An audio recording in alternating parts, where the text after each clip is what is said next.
আজ গুরু পূর্ণিমা।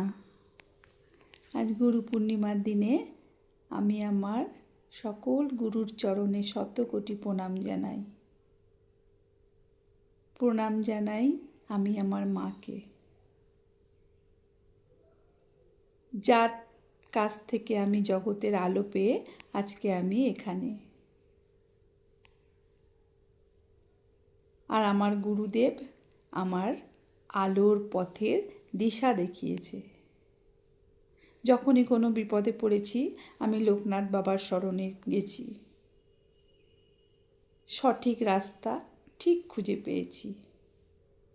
আমি আজও তাই করি। যখন কোনো মন খারাপ হয় আমি ঠাকুরের সামনে বসে আমার মনের কথা বলি, আমি সাড়া পাই।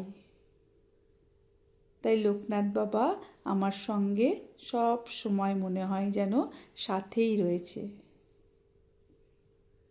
প্রণাম জানাই।